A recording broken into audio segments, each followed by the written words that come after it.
Wow, এই গ্রামের বাগানটা কি সুন্দর! দেখো, এটা তো মনে আছে। দাদুর বাড়িতে এসে খুব ভালো লাগছে। দাদু দেখো। হ্যাঁ, খুব ভালো তো, আমরা দিকে ছুটছি। মজা করো। এই যে আমার টুকু। টুকুর লেজটা দোলে মজা লাগে। টুকু দেখো দেখো, কত পাকা আম, কি মজা! টুকু দেখো দেখো আম, কি মজা!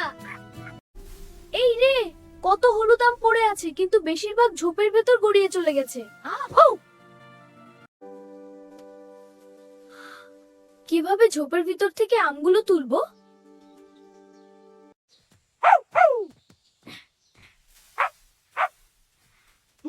বাহ টুকু, তুই পেরেছিস। ওয়াও টুকু, তুমি তো দারুণ। ওয়াও টুকু, তুমি তো দারুণ।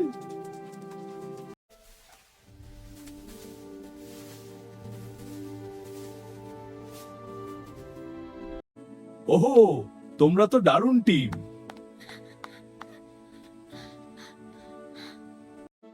দাদু, টুকু না থাকলে আমি পারতাম না।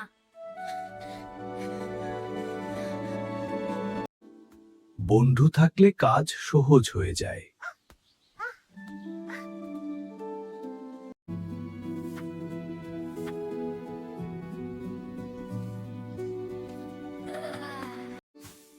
এই নাও আমার সেরা বন্ধুর জন্য।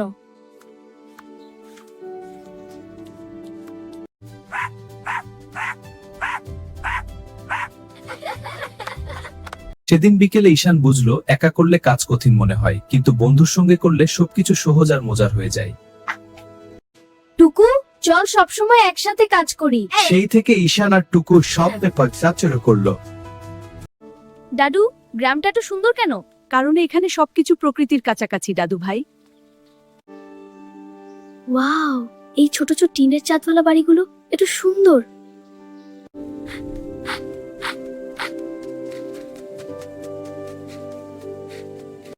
ওইগুলো দেখছো ঈশান? এই তালগাছগুলো অনেক বছর ধরে আমাদের গ্রামকে ছায়া দিয়ে রাখছে। বলছে আমি কি ওদের কথা শুনতে পারবো? টুকু, ধরতে পারবে নাকি ওই রঙিন প্রজাপতিগুলো?